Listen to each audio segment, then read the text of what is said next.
पहले स्नान किया करो और स्नान करने के बाद ही रसोई में प्रवेश किया करो। रसोई भी मंदिर है। बताओ रसोई किस किस चीज का मंदिर है, काहे का मंदिर है? बोलो किसका?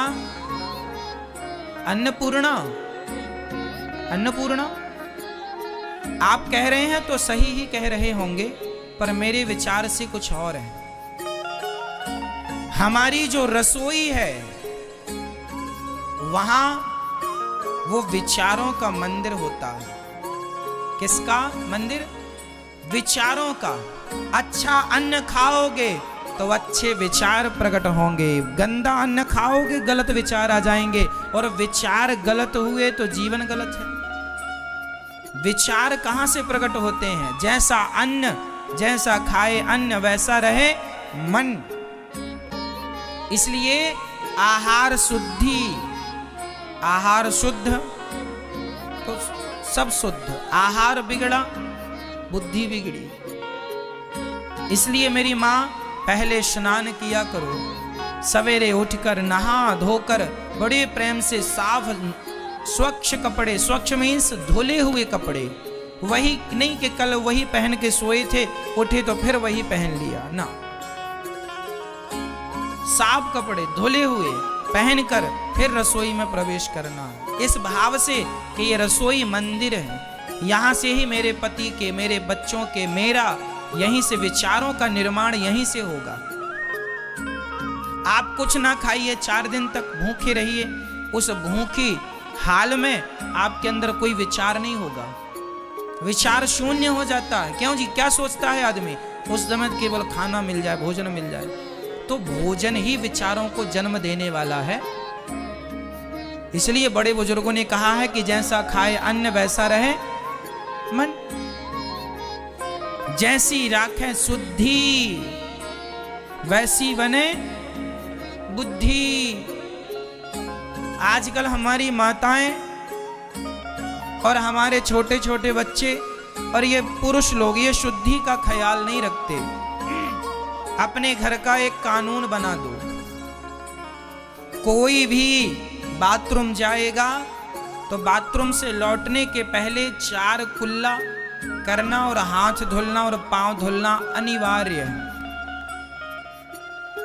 बाथरूम जाइए तो हाथ पांव और कुल्ला करना अनिवार्य है, तब आप शुद्ध होते हैं। और यदि आप शौच के लिए गए हैं, दीर्घ शंका गए हैं, तो फिर आपको वहां से नहा कर ही लौटना है। जितने कपड़े पहनकर दीर्घ शंका शौच के लिए जाओ वो सारे कपड़े गीले करो।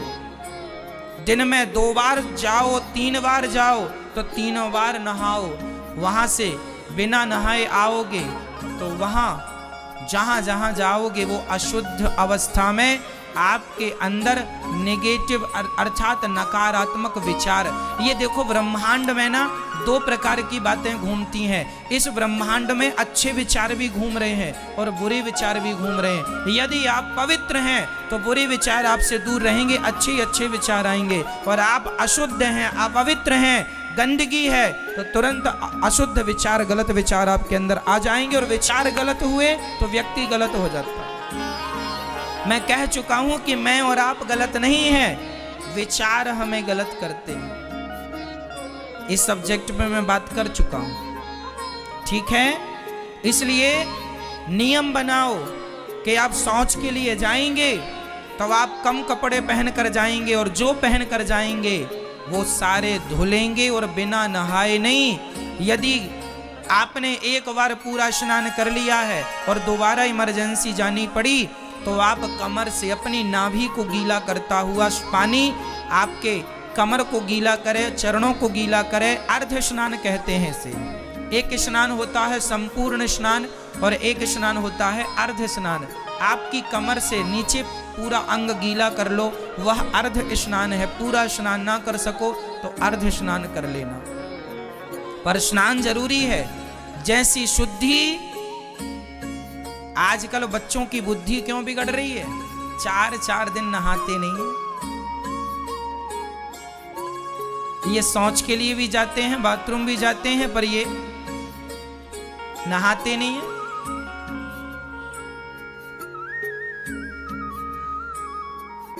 अब ऐसे लोगों की बुद्धि तो भ्रष्ट होगी ही, जो 4 दिन से नहीं नहाया, जो शौच के लिए गया बिना नहाए घूम रहा है। इनसे आप अच्छे विचारों की उम्मीद कभी ना करना, इनके अंदर अच्छे विचार जन्म ले ही नहीं सकते। अरे भाई, कुत्ता भी जहां बैठता है पूंछ से साफ करता है। अच्छे विचार सबके नहीं होते मेरी माँ। जिनका चित्त शुद्ध है, मन शुद्ध है, हृदय शुद्ध, वहीं अच्छे विचार होंगे। अच्छे विचार भी अच्छी जगह जाते हैं, अच्छे विचार बुरी जगह नहीं जा सकते। और विचारों से ये संसार चल रहा है। व्यक्ति महान नहीं होता, व्यक्ति के विचार उसे महान बनाते हैं। स्वामी विवेकानंद जी के भी 2 हाथ 2 पांव मेरी और आपकी तरह थे, पर वो श्रेष्ठ कैसे हो गए? श्रेष्ठ विचारों से श्रेष्ठ हो गए। क्यों? विचार अच्छे होंगे, आप श्रेष्ठ होंगे। इसलिए विचार जरूरी। और जैसा विचार होता है, जैसे संस्कार, वैसा व्यवहार होता है। विचार जिनके अच्छे हैं उनके व्यवहार भी अच्छे होंगे, और विचार जिनके बुरे हैं उनका व्यवहार भी बुरा होगा। तो विचार से ही व्यवहार बनता है। हाँ या ना? ये बातें बड़ी डीपली हैं मेरी माँ, समझ लेना, काम आएंगी भविष्य में। ये सूत्र हैं जीवन जीने के। अमल कर लोगे तो सुखमय कटेगी, नहीं तो रोती रहना। बच्चों को भी सिखाओ, छोटे छोटे बच्चों को। ये बातें जो मैं आपको सिखा रहा हूं, मुझे किसी ने सिखाया नहीं। मैंने जब से होश संभाला है तब से आज तक हम यदि शौच के लिए जाते हैं, जितनी बार जाएंगे नहा के आते हैं। बाथरूम जाएंगे तो कुल्ला और हाथ मुंह जरूरी है, पांव। ठीक है, ये शुद्धि हमारे यहाँ तो और भी इसके अंदर विधान है, पर मुंह में यहाँ व्यास गद्दी से आपको बता नहीं सकता। मर्यादाएं तो इससे भी ज्यादा हैं। हमारे यहाँ तो ये भी लिखा है कि खड़े होकर के लघु शंका नहीं करनी चाहिए, बैठ करके लघु शंका करो। क्यों महाराज जी? खड़े होके लघु शंका करते हैं तो आपकी बाथरूम जो है, यूरिन जो है, वो आपके कपड़ों में एक बूंद गिर गई तो आपके संपूर्ण कपड़े अशुद्ध हो जाते हैं। फिर वो शुद्धि कहाँ रही? हमारे यहाँ तो जैसे हाथ मुख को धुलने की विधा है, उसी प्रकार लघु शंका करने के बाद उस अंग को भी धुलने की विधा है। ये डीपली ज्ञान है शास्त्रों का, कर्मकांड का। लाज शर्म के मारे लोग इस ज्ञान को नहीं कहते कि क्या, पर हम तो भाई जो उचित है वो आपको कह रहे हैं। हम लोग इन बातों का ध्यान रखते हैं। हम लोग लघु शंका भी वहीं जाते हैं जहां पानी की व्यवस्था हो। बिना पानी के लघु शंका नहीं। हमें तो पानी कुल्ला भी चाहिए हाथ मुंह भी धुलने के लिए। ठीक है, तो आप ये नियम पालन कर लेंगे तो विचार शुद्ध होंगे, आपसे अच्छी उम्मीदें की जा सकती हैं। ठीक है, इन चीजों का बच्चों को भी सिखाइए, ये चीजें सबको बताइए। ये चीजें इंसानों टाइप के रहो, जानवरों टाइप के नहीं कि नहाए ही नहीं, बाथरूम गए कुल्ला पानी नहीं किया, हाथ मुंह धोए। तो जानवर सुअर लोग भी ऐसा करते हैं, उन लोग भी बाथरूम वगैरह करते हैं, कहां कुल्ला उल्ला करते हैं? क्यों? बकरा बकरी सुअर बंदर कहां कुल्ला करता है? वो तो खाता जाता है और वहीं मूत्र करता जाता, मलमूत्र त्यागता, खाता जा रहा मलमूत्र करता। और तुम भी यही कि वही अभी सोच करके आए और खाने बैठ गए। ये तो जानवरों की विधा है। ऐसे आचरण तो जानवरों के हैं कि सोच के लिए चले गए फिर खाने बैठ गए, खाते खाते सोच के लिए चले गए फिर खाने। ये आदमी हो कि जानवर हो? ईश्वर ने 84 लाख योनियों में तुम्हें श्रेष्ठ बनाया है। क्यों श्रेष्ठ हो? क्योंकि तुम में बहुत विवेक है, बहुत ज्ञान है, और फिर भी आचरण तुम्हारे जानवरों जैसे हैं। तो इसमें ईश्वर क्या करेंगे बताइए। कितना सुंदर शरीर दिया, कितनी बुद्धि अच्छी है आपकी, कितना अच्छा आप आचरण कर सकते हो, लेकिन नहीं करते आलस्य के कारण। कई लोग डरते हैं नहाने से। ना जी, चलिए आप समझदार हैं, शास्त्रों के ये वचन थे, सुदास ने आपको कह दिया। मैया कहाँ से आई हो मेरी माँ? गुरुजी राधे राधे। राधे राधे। कैसी हो आप मैया? खंडवा से आई हूँ। खंडवा, मध्य प्रदेश। क्या हो गया आपको? कोई रखता नहीं है, इसलिए मैं यहाँ गौरी गोपाल आश्रम में आ गई। बेटियां हैं आपकी? है 2। और बेटे? नहीं है। पति? पति भी नहीं है। पति कब चले गए? बहुत साल हो गए। और बेटे को 9-10 साल हो गए। बेटा था पहले? हाँ। 10 साल पहले? हाँ। भगवान के घर चला गया। बहू? बहू नहीं, कुंवारा मर गया। कुंवारा था। बेटियों का विवाह हो गया? हाँ। बेटियां कभी रखना भी चाहे तो उनके पति नहीं रखना चाहते। मैं इधर उधर खाना खाती हूँ और सोने जाती खाली बस। आप खाने पीने कहीं और जाते हैं? मंदिर जाती थी और मंदिर से आ जाती थी। तो घर में भोजन भी नहीं मिलता था? नहीं, झगड़ा होता था। दोनों बेटियों के यहाँ? हाँ।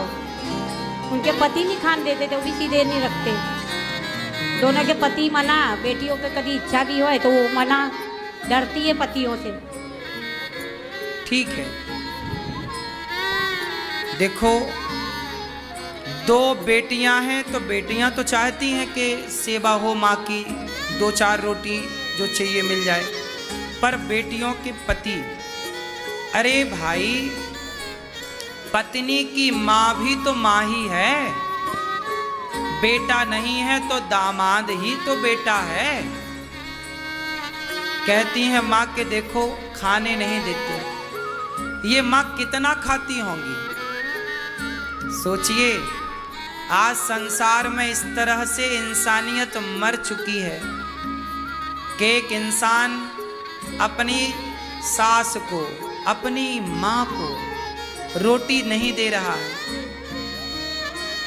जब तुम्हारे अपने घर के बुजुर्ग भूखे और प्यासे हैं तो तुम्हारे घर में जब तुम भगवान को भोग लगाते होगे तो क्या भगवान उस भोग को ग्रहण करते होंगे? आज इंसानों के पुतले रह गए हैं मेरी माँ, इंसान नहीं है अब। इंसान तो देखो आप लोग हैं कि आप लोगों के सहयोग के बल पर यहाँ पर इन वृद्ध माओं की सेवा हो जाती है। इनकी अपनी बेटी दामाद इन्हें भले भोजन ना दें, लेकिन आप सबके सहयोग से गौरी गोपाल में इन वृद्ध माओं को भोजन मिलता है। अब बताओ, ये सताई ठुकराई माँ है, जरूरतमंद माँ है कि नहीं? मैया कितने साल से आप बेटियों के यहाँ इस तरह से जीवन गुजार रही हैं? बहुत साल हो गए। बीमार रहती थी मेरी लड़की, तो वो वहाँ रहती थी। मैं तो वो उनके पति रखना नहीं चाहते। मेरा मन नहीं माने, मैं वहाँ चले जाऊँ, खाना खा के मैं चले जाऊँ। वहाँ भी खाए तो लड़ाई हो जाती थी। घर में बेटी के घर खाती थी तो लड़ाई हो जाती हाँ, थी? खाने पे से। खाने पे से लड़ाई? क्या कहते थे लोग? कहीं भी जाओ, कहाँ भी रहो, कहाँ भी खाओ, पर हम नहीं खिलाएंगे, हम नहीं रखते। हम नहीं खिलाएंगे, हम नहीं रखते, ऐसा कहते हैं। कौन कहता था ऐसा? जमाई। जमाई, दामाद। यहाँ आप आज ही आई हैं? हाँ, आज ही। ये कौन है भैया आपके साथ? ये पड़ोसी। बात कराइए। मैं मदद करना चाहता हूँ इनकी, उनको लेके आया हूँ मदद से। तो मदद करना चाहते हैं तो आप इनके घर में रख के सेवा करते आप? नहीं, यहाँ का पता था तो इनकी यहाँ लाया इनको। इनकी इच्छा भी थी यहाँ कि अंतिम तक मैं रहूँगी मैं। तो आप पड़ोसी हैं? जी हाँ। आप पड़ोसी 2-4 लोग मिलके माँ की सेवा कर लेते तो भी अच्छा था ना? जी। क्यों नहीं की सेवा? तो हमारे बच्चे है, बहू इतराज करती है ना। वो ऐतराज करते हैं? देखो, सबको इंसानों की सेवा से ऐतराज है। एक अनिरुद्धाचार्य है जिसे माँ की सेवा से कोई ऐतराज नहीं है। अब आप बताइए, इस संसार में देखो अपने अपने बच्चों का पेट तो कुत्ता बिल्ली भी भर रहे हैं, नहीं भर रहे हैं। अपने बच्चों की परवरिश तो कुत्ता बिल्ली भी कर लेते हैं कि नहीं, पशु पक्षी भी कर लेते हैं कि नहीं, पर सभी में बांट कर खाए उसे इंसान कहते हैं। पराया दर्द अपनाए उसे इंसान कहते हैं। भगवान से प्रार्थना केवल इतनी है, आप लोगों से प्रार्थना केवल इतनी है। आप देख रहे हैं कि रोज कोई ना कोई वृद्ध माँ गौरी गोपाल आती है। अब यहाँ पर 292वीं माँ है ये, 292, 291 माँ यहाँ थी, आज एक माँ और आई। अब इन माँओं के रहने के लिए ना गौरी गोपाल में भी अब जगह नहीं है, इसलिए इन माँओं के लिए हम एक बड़ा आश्रम बनाना चाह रहे हैं। ये काम चल रहा है, ऊपर आप देख रहे हैं। इस काम में बड़ी रुकावटें हैं, बड़ा काम है तो बहुत खर्चे हैं।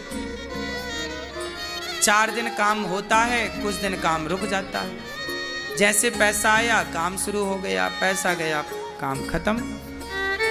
अब इतना बड़ा आश्रम है, आप देख रहे हैं 1000 माँओं के रहने की क्षमता है इस आश्रम में, लेकिन एक पलंग भी खरीदने जाओ तो पैसा लगता है, एक तकिया भी खरीदने जाओ तो पैसा लगता है। माँओं के कमरे में एक व्यवस्थित पंखा हो, कूलर हो, बेड हो, गद्दा हो, तकिया हो, खिड़की हो, दरवाजा हो, वॉशरूम हो, ये तो सब चाहिए ना। तो ये सब की आवश्यकता है। आप सब एक छोटा छोटा सहयोग करेंगे, आश्रम के निर्माण में सहयोगी बनेंगे कि हमारी तरफ से माँओं के लिए आप एक ईंट का, एक सीमेंट बोरी का, एक बोरी सीमेंट, एक कमरे की फिनिशिंग अब चल रही है, टाइल लग रही है माँओं के कमरे में, टाइल पत्थर जो भी लगाना पड़ता है, जो ज़रूरतें हैं वो तो करना ही पड़ेगा। और मैं चाहता हूँ कि माँओं की सेवा बेहतर हो। आप लोगों ने देखा होगा कि जो अच्छी से अच्छी व्यवस्था बन सकती है दास करने की कोशिश करता है। आपसे बस मेरी प्रार्थना है कि आप भी इस आश्रम के निर्माण में एक थोड़ा सा अपना योगदान अवश्य दें इन माँओं के लिए। मैया आप यहाँ आई हो, आपसे हमने कोई पैसे तो नहीं लिए? नहीं। यहाँ रहने के? नहीं। कोई शुल्क तो नहीं मांगा? नहीं नहीं, कुछ नहीं लिया। कुछ पैसे तो नहीं दिए आपने? नहीं लिए, नहीं लिए। इन माँओं से एक भी रुपए हम नहीं लेते, इन माँओं से पैसे नहीं, आशीर्वाद लेते हैं। और आप सबसे कहते हैं कि सहयोग करो, आप सहयोग करते हैं, माँओं की सेवा होती है। आपसे बस मेरी इतनी सी प्रार्थना है कि इन माँओं के लिए ना एक बढ़िया सा आप कमरा बनवा के माँओं को दे सकते हैं। 290 से अधिक माएँ हैं, आप भोजन बंटवा सकते हैं कि आज का भोजन इन माँओं को हमारी तरफ से। इतना भी आप सहयोग कर देंगे भोजन का तो भी अच्छा होगा। और ये एक बात बताओ, यहाँ 290 माएँ हैं तो रोटी तो रोज चाहिए ना। 290 लोगों का भोजन तो रोज बनेगा। 290 माँ और 150 बच्चे गुरुकुल के, क्यों रोज भोजन चाहिए। तो आपसे प्रार्थना है कि आप भोजन की व्यवस्था आप कराओ, एक दिन का आप, एक दिन का आप, एक दिन का आप माँओं का, तो कितना अच्छा होगा। एक माँ को आप गोद ले लो कि ये माँ ही है, इन माँ के अब जीवन भर के खाने पीने की व्यवस्था हम करेंगे। इन माँ का एक एक माँ की जिम्मेदारी भी आप ले लो तो बहुत अच्छे से काम हो जाए। बस मेरी प्रार्थना है, मेरा विश्वास है कि आप सहयोग करते हैं, आगे भी करते रहेंगे। गौरी गोपाल आश्रम में इन माँओं के लिए रात्रि का दूध, सबको दूध मिलता है। आप एक रात्रि का दूध आपकी तरफ से, क्या आज दूध हमारी ओर से। अब सोचिए 290 माएँ हैं और सबको एक एक पाव दूध मिलता है। अब एक एक पाव के हिसाब से 290 माह में कितने का दूध रोज का हुआ, आप देख लो। तो एक एक दिन की सेवा भी आप कर लेंगे। इसलिए कहता हूं मेरे भाइयों, ज्यादा पैसा कमाओ और पैसे से माँओं की सेवा में आधे घंटे की कमाई माँओं तक पहुंचाओ। बताओ आपके सहयोग की जरूरत गौरी गोपाल को है या नहीं? उत्तर दो। इन माँओं को जरूरत है आप लोगों की कि नहीं? इसलिए आप ही इन माओ के, इनकी अपनी बेटियों ने तो घर से दामाद ने निकाल दिया, अब आप ही इनकी बेटी और बेटा बन के इनको शरण दीजिए। आप ही इन माओ के लिए गौरी गोपाल में घर पे नहीं रख सकते आप, तो गौरी गोपाल आपका घर है, और ये गौरी गोपाल वृद्ध माओ का घर ही तो है, और ये जो आश्रम बन रहा है ये माओ का घर ही तो बन रहा है। क्या बन रहा है बताओ? गौरी गोपाल में कौन रहता है? वृद्ध माए। तो ये वृद्ध माओ का घर है या नहीं? गौरी गोपाल में अखंड अन्न क्षेत्र बढ़ता है, हजारों साधु संत रोज आ जाते हैं, सब संतों को पेट भर भोजन मिलता है। आपसे मेरी इतनी सी विनती है कि आप भी इन संतों को अन्नदान करें। अपनी बेटी बेटे के जन्मदिन पर ये रोज साधु संत यहाँ पे आते हैं, ये भजन करने वाले साधु हैं, फुटपाथ पर सोने वाले साधु हैं। ऐसे संत कम मिलते हैं जो भजन करें और प्रेम से भगवान के धाम में रहें। ये रोज संतों को दाल चावल सब्जी रोटी का भोग लगता है, संतों की सेवा होती है। आप भी इन संतों को अन्नदान कर सकते हैं। आप भी बेटा बेटी के जन्मदिन में एक दिन का अन्न क्षेत्र बंटवा कर संतों की सेवा। संतों के लिए एक संत निवास बनाने का मेरा मन हुआ, तो इन संतों के लिए आप 1 गज 2 गज भूमि देकर संत निवास में सहयोगी बन सकते हैं। गौरी गोपाल अखंड रसोई चलती है, 30,000 लोग पर डे प्रसाद पाते हैं। आप भी एक दिन की रसोई बंटवाओ कि आज हमारी ओर से संपूर्ण रसोई भक्तों को बटेगी, सबको भोजन मिलेगा। आप भी ये रसोई की सेवा से अपने आप को जोड़ सकते हैं। गौरी गोपाल जी की रसोई, कितने लोगों ने प्रसादी पाई गौरी गोपाल जी की रसोई में? बोलो, पाई? अच्छा था प्रसाद? अच्छा था या नहीं? अच्छा था। ये सेवा है मानव जाति की या नहीं? तो अनिरुद्धाचार्य सेवा कर रहा है कि केवल कह रहा है? इसलिए आप भी साथ दीजिए। एक बात बताएं मेरी माँ, एक होते हैं वो जो सलाह देते हैं, एक होते हैं वो जो साथ देते हैं। सलाह और साथ, बताओ जीवन में किसकी आवश्यकता ज्यादा है, सलाह की या साथ की? सलाह देने वाले तो बहुत हैं, पर साथ देने वालों की जरूरत है। आपसे प्रार्थना करता हूं कि आप साथ देने वाले बनो। जब साथ दोगे तो भगवान भी आपका साथ देंगे, है ना? सीता माँ को जब रावण ने चुराया तो सारे लोग सलाह देते रहे, अरे राम राम कितनी दुखी है सीता माँ, बचाएं कि ना बचाएं, जाएं कि ना बजाएं। सबने सलाह दी, आपस में सलाह की, लेकिन एक जटायु थे जिन्होंने सलाह नहीं दी, सीता माँ का साथ दिया, सीता माँ का साथ दिया और रावण से लड़ गए।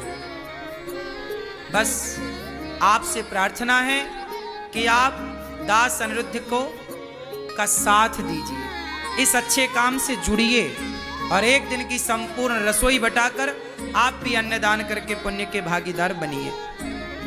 गौरी गोपाल गौशाला है, आप गौदान कर सकते हैं, गायों को चारा भूसा खल चोकर का सहयोग कर सकते हैं। आप भी गौरी गोपाल गौशाला से जुड़ें और गौदान करें। कार्तिक का माह चल रहा है, कार्तिक माह में जितना पुण्य का कार्य हो सकता है आप कर लें। आओ मैया बाप यहीं रहना मेरी माँ, प्रसन्न चित्त से आपका बेटा बनकर ये दास अनिरुद्ध आपकी सदा सेवा करेगा, ठीक है? मेरी गौरी गोपाल आश्रम की बहुत इच्छा थी महाराज जी, फिर आज मेरी मन की कामना पूरी हो गई। राधे राधे। खुश रहिए। अब आपका बेटा ये दास है, हम सब आपके बेटा बेटी हैं, ठीक है? मेरी एक इच्छा यही थी बस, और कुछ नहीं, कि मैं कहीं ठुकराऊँ नहीं, कहीं भटकूँ नहीं, और मैं बस यहीं रहूँ। देखिए, हर बेसहारा माँ को गौरी गोपाल ही सहारे के रूप में दिखाई पड़ रहा है। कितनी माँओं की आशाएं इस गौरी गोपाल से हैं, हाँ या ना? भारत की हर माँ ये कहती है कि मेरा बेटा मेरी बहू मेरे अपने साथ ना दें तो अनिरुद्धाचार्य जरूर साथ देगा, गौरी गोपाल में सहारा जरूर मिलेगा। बताइए, ये विश्वास नहीं है लोगों का। मैं कहता हूं कि आप अपने माँ बाप की इतनी बढ़िया सेवा करो कि उन्हें ज़रूरत ही ना पड़े। आप भोजन दो, माँ का ख्याल रखो, पाँव दबाओ, उनका सम्मान बनाए रखो। माँ बाप कोई दौलत थोड़ी मांगते हैं। गौरी गोपाल में भी तो माताएं रहती हैं, कोई माताएं दौलत थोड़ी मांगती हैं। समय से भोजन मिल जाए, समय से दवाई मिल जाए और उनका सम्मान। हम बेटे हैं ना, तो बेटे का कर्तव्य है कि वो अपने माँ बाप का सम्मान करें। माँ बाप ये नहीं कहते कि बेटा तुम सारा कमाई हमें दे दो। माँ बाप ये कहते हैं बेटा हमारा तुम सम्मान बनाए रखो, इस घर में इज्जत करते रहना, माँ बाप की इज्जत करते रहो, बस इतना ही माँ बाप चाहते हैं। आज बहू आती है, माँ को बिल्कुल देखती नहीं है, सम्मान नहीं करती। उस माँ को बुरा लगता है कि मेरे ही घर में मेरा ही अब कोई सम्मान नहीं है, तो वो माँ परेशान होती है। सम्मान नाम की जो चीज़ है ना, जो सम्मान अपने लिए चाहते हैं, वो माँ बाप का भी सम्मान आपको बनाए रखना चाहिए। ऐसी हर बेटा, हर बहू, हर बेटी से मेरी प्रार्थना। गुरुजी आप ही मेरे बेटे हैं और आपकी मैं माँ हूँ और मेरी मन की कामना आज पूरी हो गई। राधे राधे। खुश रहिए मैया, आप प्रसन्न रहिए। आपका बेटा मैं हूँ, मैं हर उस माँ का बेटा हूँ जिसके बेटा नहीं है या है भी अपने साथ नहीं देते। हर उस माँ का बेटा हूँ। आपके 2 बेटे हैं तो तीसरा मैं हूँ, 3 बेटे हैं तो चौथा मैं हूँ, 1 बेटा है तो दूसरा मैं हूँ, 5 बेटे हैं तो छठा मैं हूँ। हर तरीके से आपका बेटा आपको बहुत प्यार करता है तो भी मैं आपका बेटा हूँ। आपका बेटा आपकी सेवा नहीं करता तो भी मैं आपका बेटा बनकर सेवा करूँगा। हर तरीके से मेरी कोशिश तो ये है कि मैं सबको प्रसन्न रखूं, सबकी सेवा